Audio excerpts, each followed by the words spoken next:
Oklahoma Gardening is a production of the Oklahoma Cooperative Extension Service as part of the land grant mission of the Division of Agricultural Sciences and Natural Resources at Oklahoma State University, dedicated to improving the quality of life of the citizens of Oklahoma through research-based information. Southwood Landscape and Garden Center, Tulsa's source for great gardens, southwoodgardencenter.com, and the Oklahoma Department of Agriculture, Food, and Forestry, helping to keep Oklahoma green and growing.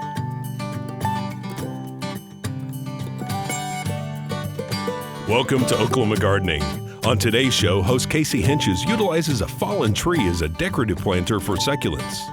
We travel to Greenleaf Nursery Company in Park Hill, Oklahoma to look at exciting foliage plants and great new shrubs for your garden.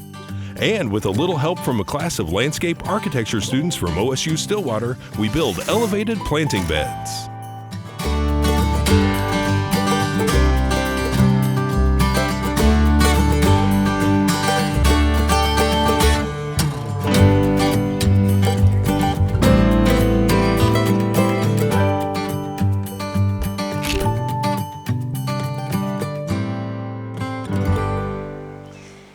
Children's gardens have gained in popularity over the years. They're usually a little bit more whimsical and maybe a little smaller in scale, making it more relatable to the children.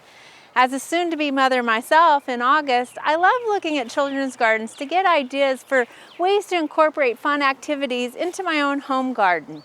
We have an activity for you guys today that we want to share with you, and it's one that I actually did as a teenager, and that's how to turn an old log into a new planter. The tree that I turned into a planter as a teenager was just about a 2-foot diameter oak stump that my dad hollowed out with a chainsaw, and then I planted in it. Today we've got a large pecan tree that has recently fallen, and it was naturally hollow on the inside through environmental conditions and stuff. And so we have actually cut it on its side, and it's laying here, and we're going to go ahead and plant it. Now, because we're near the children's garden, we're using succulents, not cactus, just hardy succulents. And this will be a great plant for this log planter because it won't require a lot of water. And also they're very soft, but yet they'll provide a lot of color too. Now, because you can see how thick this tree trunk was, it was a little difficult to drill holes into it, but we do have a few drainage holes, one in the back here, and then also water will just kind of run off the front. Again, succulents don't need a lot of moisture, so we're using a succulent mix that's composed of a lot of aggregate versus something like potting soil. So here you can see we've got some hardy hens and chicks, we've got some portulaca and moss roses, and some other hardy sedums that we're going to get planted in here.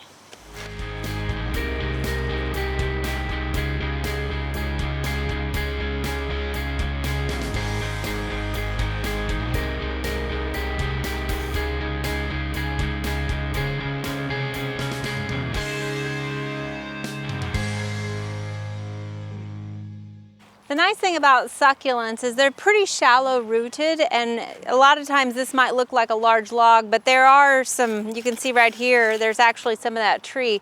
So we don't have a lot of planting space necessarily for the roots to grow. So this is actually just a green roof, a sedum tile that we've kind of torn apart and are using it to put in here. So those should work just perfectly for those shallow areas. On some of the deeper areas you can use more annuals. The portulaca works well for that. If you're doing an upright stump, then obviously you have plenty of rooting space for even better annuals and not just necessarily succulents. But this is a great activity to do with recycling old trees. Just because it's done growing doesn't mean it's done in your garden.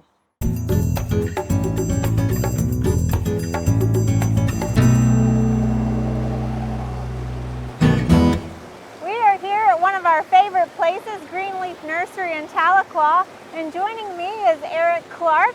And Eric, you're going to tell us about some well-worthy shrubs and trees to plant in our garden. You've got one right here that's just beautiful. That's right, Casey. This is Garden Glow Dogwood.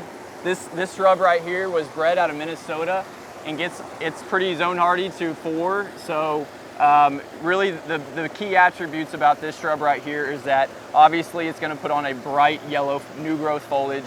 That'll then turn to more of a chartreuse green. Okay. And it has a good white flower on it as well. right. And it gets about 4 to 5 feet tall, so just a little bit bigger than this specimen we're looking at right here. Now, we've had some bad storms here recently, so we've got a little bit of weather damage on those leaves, but they're actually going to hold up through the heat pretty well. That is correct. That is one of the best things about this plant. The color will hold up through the heat. Okay, and what about come winter time? Do the twigs do anything for us? Yes, they do. They'll actually, during fall, they'll go to a kind of a green, a deep green, and then they'll transition to what you would think of as a typical nice red, crimson red twig during the winter months. Well, we always love the chartreuse color, and you got one right across the way there. What can you tell me about that plant over there? Yeah, that's going to be gold thread spirea. That's another cold hardy plant for Oklahoma. This will come back year after year. That specimen over there is about 4 years old, so it's pretty true to size. Okay. Gets a nice, again, chartreuse green color through the growing season, and will actually come out with a pretty insignificant white bloom before the new growth hits, but just another real good plant, good staple plant for everybody in Oklahoma. I love that kind of delicate willow-like foliage on it. Yes, the fine texture of the plant definitely makes well for any landscape. It's great to put around water gardens to soften all those rocks too. Exactly, just as we've done here. So do you have some more chartreuse stuff to show us? We sure do. Let's go take a look. Excellent. Eric, so this is a red bud, it looks like. Yes, Casey. What's the cultivar on this one? This is Cercis canadensis Rising Sun Red Bud. Oh, okay, all right, so tell me about it. It's got this chartreuse color, foliage obviously. It does. So it's gonna have new growth that is yellow in color. That growth will then sort of fade to what you see here. Excuse the damage to the leaves. We did have a hailstorm not too long ago, but it's coming back nicely. Yeah, this is not heat damage, This is not typical of the plant. This was Mother Nature. But yes, the plant is sort of a variegated red bud and has really a lot of cool attributes to it. It has your typical springtime red bud blooms that come out before it leaves out, and then it's gonna do this cool orange-yellow color when it has the new growth, and then it's going to fade to your green in the summer months. I like the kind of myriad of colors that it presents on the branch. Yes, this time of year it really does put on a nice show in the landscape. Very nice. So it will hold up in the heat and otherwise perform like your typical red bud, but you've got this extra bonus with the foliage. That is correct, and this was bred by Ray Jackson out of Tennessee. Eric, so we've got the opposite color spectrum here. This is an opposite growth habit as well. Yeah, so this is Ruby Falls? Yes, this is Ruby Falls, again a Cercis canadensis. This is obviously a true weeper. Right. If you go to a grocery store or you go to a garden center to purchase this plant, really you're going to find that the height of it is just going to depend on what the grower had it staked at. So typically about 5 feet tall is right, and standard. that's important to know with weepers. It's not going to necessarily keep getting taller. At this point, it's going to start trailing down. Correct. It's going to start trailing down. It's going to get a little bit wider. So this one will get about 10 to 15 feet in width. Okay. All right. So, and will the burgundy foliage stay all season, or? It'll actually, as you can see, it kind of comes out more glossy, and then as the season, as the summer progresses, you're going to get down to this sort of deeper green foliage that you see at the base of the plant. Okay, well, it's beautiful. And what about the foliage, or flowers, excuse me? The flowers are going to be a little bit more purple, a deeper purple than what you would find on a typical red bud, and they'll come out again before the plant starts to leaf out. But this is a great one for kind of a compact garden area, right? Correct. Great as a specimen in any sort of small space that you might have in your landscape. And I love that you flanked it again with the chartreuse color. We've got an abelia here that's got that chartreuse color to it. Yes, this is Twist of Lime abelia. It's another variegated abelia that we have in our Twist of Abelia series. There's 4, and this one right here is definitely our most popular. Makes for a great border plant, as well as a plant just to hide anything that might be unattractive in your landscape. Okay, so probably up around your foundation and that sort of stuff, it would make hide the front of your house a little bit if you wanted to. Exactly. And it does bloom pink, white? It is going to bloom. These will have some white blooms during the summertime, sort of sporadic throughout the plant. And these will get rather large. These are going to get about 5 feet tall and 5 feet wide at their mature height. But they do well with a trim, right? They do handle a trim very, very well. All right, another great seller in our Twist of Abelia series is Twist of Orange. Yes. Okay, well, let's go take a look at a couple more. Perfect. So you got one more for us here? We do. Now this one's not planted. Is it hardy here, or? This is actually going to be an annual for Oklahoma. Okay. This is going to be a Zone 9 plant. So it's a tropical annual plant. It will not survive. You're gonna have to buy them each and every year. Oh, shucks. But it's got beautiful foliage on it. I love this new red growth that's coming out on it. Yes, this is called Lime Sizzler, and it's a variegated Hamelia. It's gonna have this really nice red new growth. This will eventually turn into a nice near neon orange bloom that the hummingbirds and butterflies are very much attracted to. Oh, that's great. So this is a great plant for around your pool sides or just along your pathways during the summertime. And how big is it going to get it for us? This is going to get about 4 feet tall and wide. Okay, all right. And it is, you said, hardy to zones 9. So all across Oklahoma, we're going to It is going to be treat treated it as an annual. So just get ready to buy one again next year. Okay, but you said that OSU campus is using it this year. Yes, in fact, the formal gardens at OSU will be featuring this this year. So. Okay, so our viewers can go take a look there if they want to see what it looks like in full growth this summer. Exactly. Excellent. Well, thank you for sharing these shrubs with us. No problem. Thank you.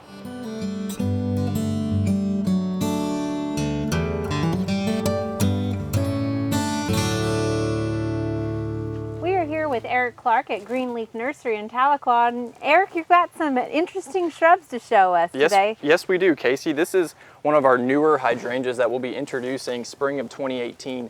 And this is going to be called zebra hydrangea for good reason. It's going to have a nice black stem here, and that's going to be offset by a nice large white bloom that's going to put on each spring for us. Wow, you definitely can see how you guys are clever with the names. Well, this one was bred in Europe, and the breeder came up with a name, so there's a full line that will be coming along behind this as well, so something excited to look forward to. So this hydrangea needs a little bit of shade. Can you speak about the size that it'll get? Sure, yeah, this hydrangea will get a little bit larger. It's going to probably get roughly 4 to 5 feet tall and wide in the garden. Okay, and so it will stay white with the flowers regardless of your soil type. Correct. We have another wonderful hydrangea called Fuchsia Glow. Fuchsia Glow puts on a bright red fuchsia bloom, and it's an actual repeat blooming hydrangea. Oh, really? So yes, and it actually only gets 2 feet tall and 4 feet wide. So it makes a good, lower mounding shrub hydrangea. All right, so if you're in a smaller shade garden, that might be a more ideal plant for you. Yes. So what are some other shrubs that might complement these hydrangeas? Right, so outside of the hydrangea genus, we have a couple other great shrubs that'll pair well with them in your garden. Baby Jim boxwood is our #1 selling item here at Garden Debut and is by far and away the best boxwood in the industry today. What makes it so special?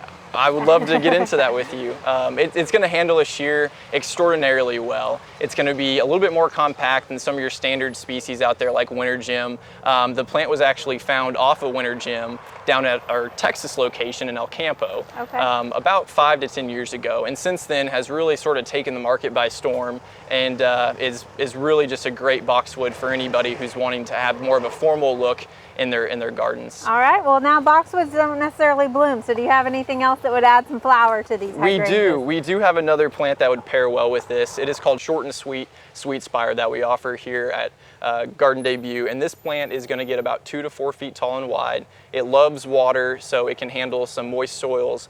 It gets some blooms on it during the summertime that are about 2 to 4 inches in length, so a little bit shorter than what you would typically find in a sweet spire.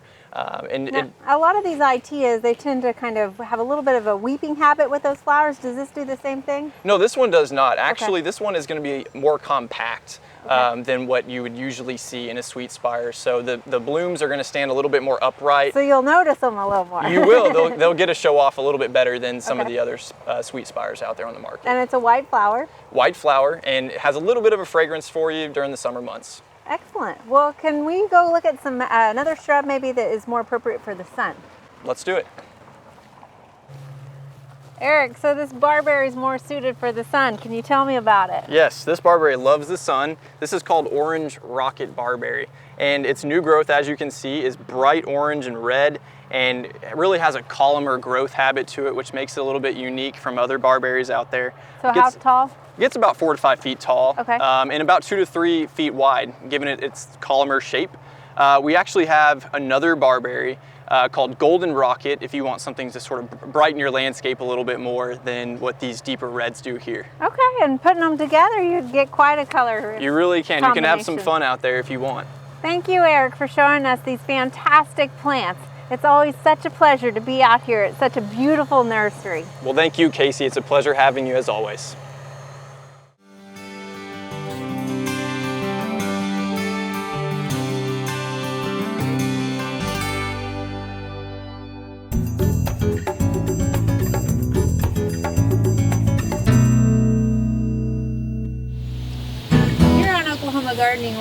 constructing a lot of different fun projects, and today is no different. We are going to be building a raised bed, and we are putting that here in the Concepts Garden. This is a place where visitors can come and see firsthand those projects and how they're constructed. Joining us today is Professor Ching Luo, who is a landscape architecture professor here at Oklahoma State University. And her class is actually going to help us with this project. Professor, can you tell us why this is important for your class? Certainly. So this is Landscape Architectural Construction 2 class. And the focus of this class is to focus on sustainable elements in the landscape design. So one thing is such as sustainable stormwater, and also we focus on sustainable hardscape materials. So this particular hands-on activity, we will be focusing on the hardscape materials, specifically try to reuse material from reclaimed or scrap materials, because that has huge environmental benefits, has lots of social benefits, and also economic benefits. And we've been working behind the scenes in preparation for this. We've been discussing this project and the role that a landscape architect plays with the client. Can you elaborate on that a little bit? Yeah, absolutely. So basically, landscape architects are a type of professionals that could design practically any type of outdoor spaces. So for this particular activity, we construct a type of outdoor furniture, which is in a vegetable raised bed. So Professor, on this particular project, I came to you with a couple of ideas that I wasn't even sure were going to work. I wanted kind of an octagon shape, and the value, I think, was that you helped me work through some of those angles before we got out in the field. Can you explain a little bit of that? Yes, certainly. That was a really fun process. So you and I sat down for several times. We started from drafted hand graphic design to figure out more and more details and fine-tuned all the accurate layout until I put it in computer. We have all the dimensions, detailed dimensions, all the heights and all the different angles before we actually go out to get the materials. Which really saved us, because we would be out here trying to make some shapes that we have changed since, because we figured out they wouldn't work due to it being on the computer and figuring that stuff out. So now we're on phase 1 with these raised beds. There are more phases to come. But we've got our DG, our pervious paver down, and we're ready to build these raised beds. So the first question you might have is, why a raised planting bed over a ground level planting bed? Well, if you're elderly or disabled, then this makes it more accessible for you to get to your plants as needed, and it also eliminates the need to bend over and grab things or stoop over. So the materials that we have used are purchased, but you can get reclaimed materials or something that you've used in a past project. And these are your first materials, and these are the tools that you'll be needing.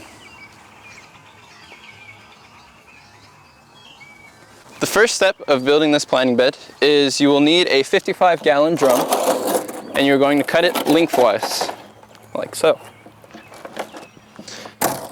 The next step of this process is you're going to take a 2x4 and you are going to measure it the length of the barrel, and you will need 3 of these to attach on both sides of each barrel.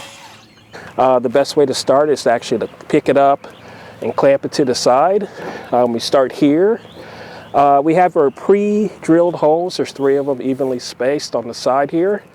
We just take the screw, we take the washer, we just put it through, and we just go ahead and drill and attach the 2x4s here. We're going to do it for each length. So we'll do it for this starting length here.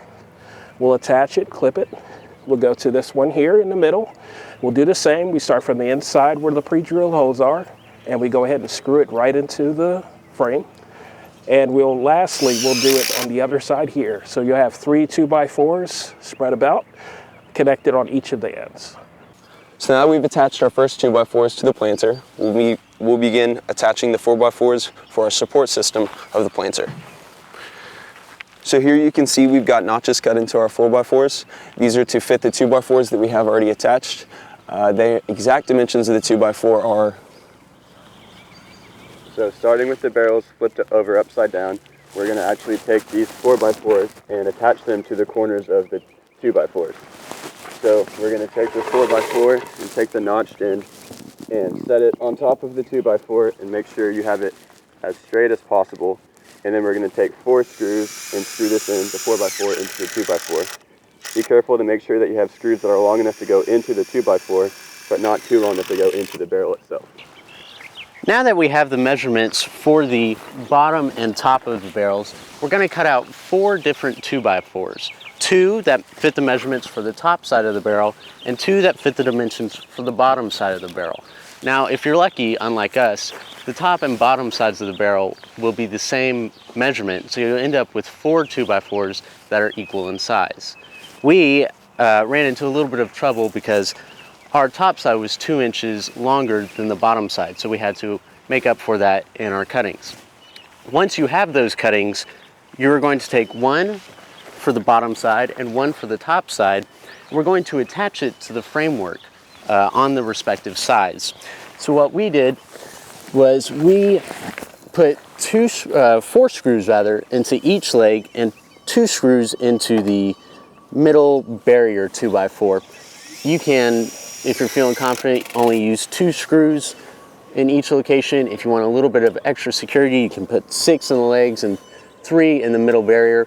But ultimately, any of those will work. So don't overthink it, don't make it too complicated, because I'm sure you're going to nail this. Now that we have those initial 2x4s drilled in on the outside of the framework, we're going to take the 2 remaining and add them on the inside of the legs for a bit of additional support. So right here, this is one of the top side barrel 2x4s.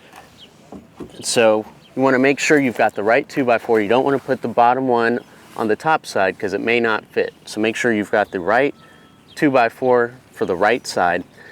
And we're going to make it flush with the underside of the tank that we've used. And again, we're just going to add 3, maybe 4 screws inside the legs to make sure that this is nice and sturdy and it's not going to come apart on you. So now we will need the table to be flipped over.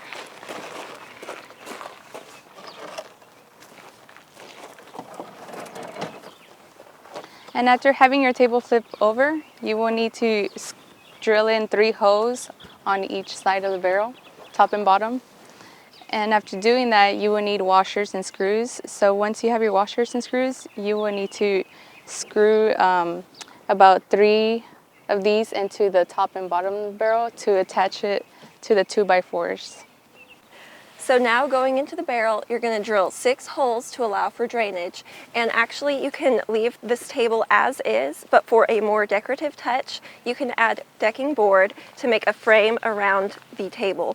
So to begin with, you're going to need to measure each side of the table. You're going to use that measurement to measure out how long you need the decking board. And using the framing square, you're going to make a 45-degree cut so you can place them around the table.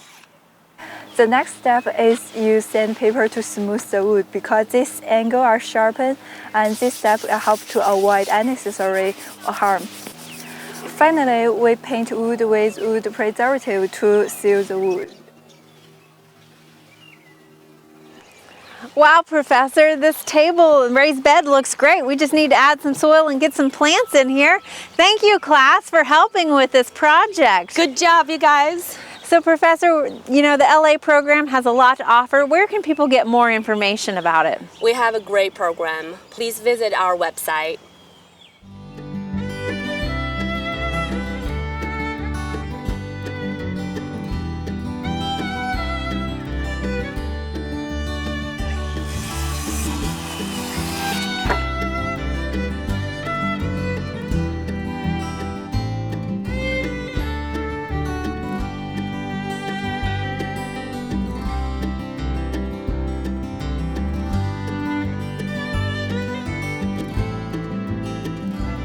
There are lots of great horticultural events this time of year. Be sure and consider these activities when you're making your plans for the weeks ahead.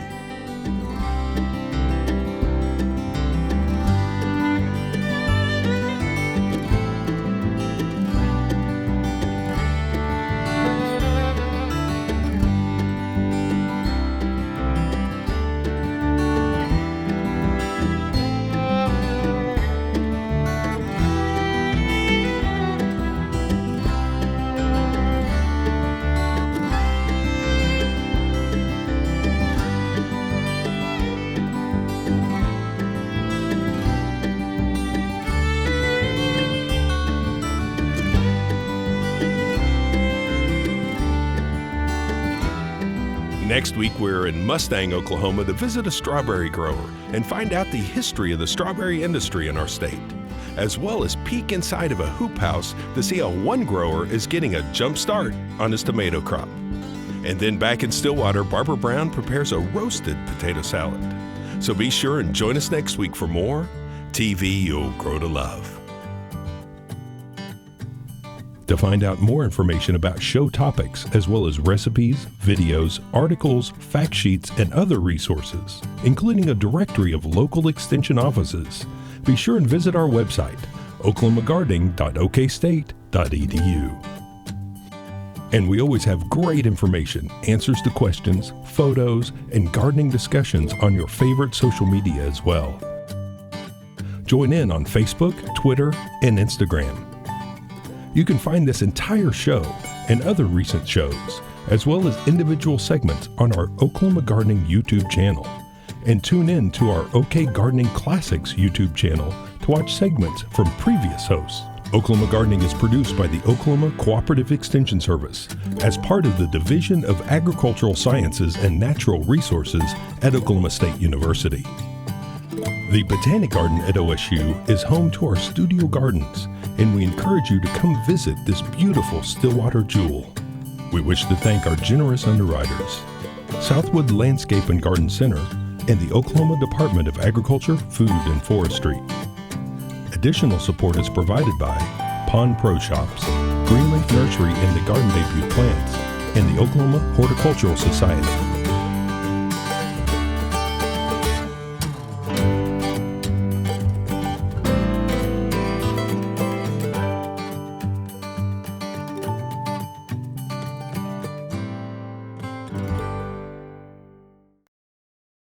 We hope you enjoyed this video. It's part of our Oklahoma Gardening YouTube channel. You can also find even more videos on our OK Gardening Classics YouTube channel. And join us on social media for great gardening tips, photos, and discussion.